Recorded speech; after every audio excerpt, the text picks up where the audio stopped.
gardons notre dignité. Nous avons porté le Sénégal dans nos cœurs, malgré les murs, malgré les scènes invisibles.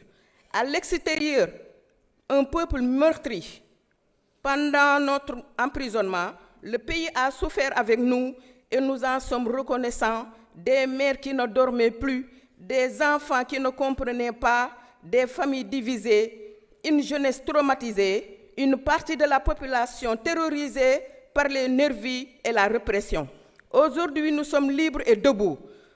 Nous portons en nous-mêmes une mémoire, une exigence et une responsabilité. Nous demandons la vérité sur les morts, les blessés et les disparus, la justice pour chaque victime, sans exception, la réparation morale pour les familles, l'abolition totale de l'utilisation des nervis dans la vie politique sociale, la garantie institutionnelle que jamais un Sénégal ne serait emprisonné pour ses opinions.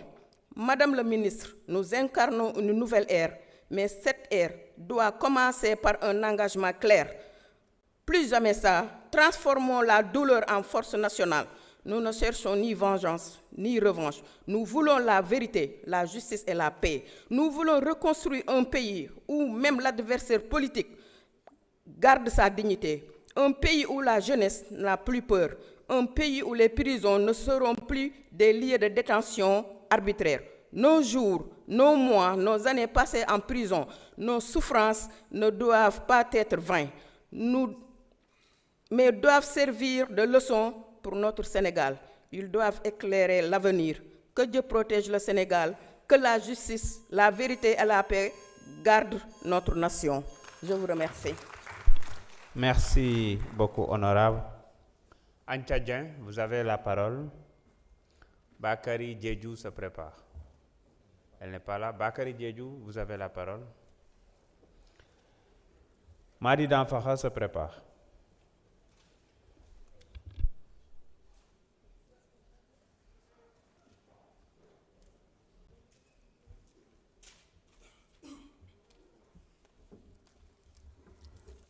Assalamu alaikum, Monsieur le Président. Madame le ministre, ça fait déjà plus d'un an, dans le cadre du PRODAC, notre frère Mamina Daffé est en détention préventive. Je note deux paradoxes. Mamina est poursuivi pour un peu moins de 1,682 milliard. Et pendant ce temps, ceux qui ont fait des détournements à hauteur de milliards, sur le trésor public, ne sont pas inquiétés. Le deuxième paradoxe est que Mamina est aujourd'hui en train de croupir en prison pendant que ses patrons sont encore en train de se pavaner au dehors. L'autre est en fuite hors du Sénégal. L'autre est là au Sénégal, sous bracelet électronique, dans un autre dossier. Nous ne pouvons pas comprendre pourquoi les deux poids, deux mesures. Madame le ministre, je prends surtout la parole aujourd'hui. C'est parce que je suis convaincu qu'on ne construit pas la paix sur des tombes ignorées, ni la justice sur des silences forcés. Cette phrase résume l'urgence de notre devoir. Rappeler que la nation ne peut pas se permettre l'oubli, car l'oubli engendre la répétition, puis la banalisation de ce qui aurait dû être irréversiblement proscrit. Aujourd'hui, notre responsabilité est grande, celle de veiller à ce que plus jamais le Sénégal ne revive l'horreur des tueries, des brutalités et des barbaries qui ont endeuillé des familles, simplement parce que des citoyens revendiquaient l'état de droit. Nous sommes les dépositaires d'une responsabilité historique. Elle fait de nous les gardiens de l'équilibre entre la force de l'État et la protection des libertés publiques. À cet égard, Madame le ministre, il est crucial de rappeler que même la loi d'amnistie votée dans cette Assemblée ne saurait, ni dans son esprit, ni dans sa lettre, couvrir des actes de torture, des homicides, des traitements inhumains commis contre des citoyens qui revendiquaient légitimement leurs droits. Aucune démocratie ne peut survivre en effaçant les douleurs de son peuple. Madame le ministre, nous vous interpellons avec la gravité qui commande ce moment.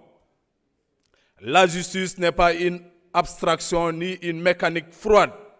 Elle est la garantie ultime que plus jamais le sang de nos enfants ne sera versé pour avoir exprimé une opinion, revendiquer un droit ou dénoncer une injustice. Il est urgent que toute la lumière soit faite sans calcul, sans complaisance, sans échappatoire. Notre pays a tourné une page politique, mais une page tournée n'est pas une page effacée.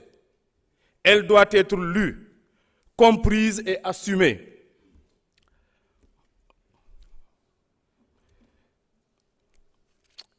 Excusez-moi. Oui, comprise et assumée. Oui, que plus jamais le sang de nos enfants ne sera versé pour avoir exprimé une opinion revendiquée. Excusez-moi, oui. Nous ne voulons plus d'une procédure suspendue dans un silence coupable. Nous voulons une justice qui rassure, qui protège, qui prépare et qui dissuade. Et c'est ici que notre parole doit être ferme. Servir n'est pas se venger. Servir, c'est prévenir. Servir n'est pas affirmer une fois pour toutes que plus jamais la violence institutionnelle ne se dressera contre un peuple désarmé. Servir, c'est garantir que l'état de droit demeurera le rempart des faibles et non pas la menace des innocents. Madame le ministre, vous n'êtes pas la justice, mais vous êtes le ministre de la Justice. Nous vous faisons confiance pour porter avec lucidité, avec indépendance et avec courage cette mission de vérité. Merci. Les victimes l'exigent. L'histoire Madi Dampakha, vous avez la parole. Maïmouna Bousso se prépare.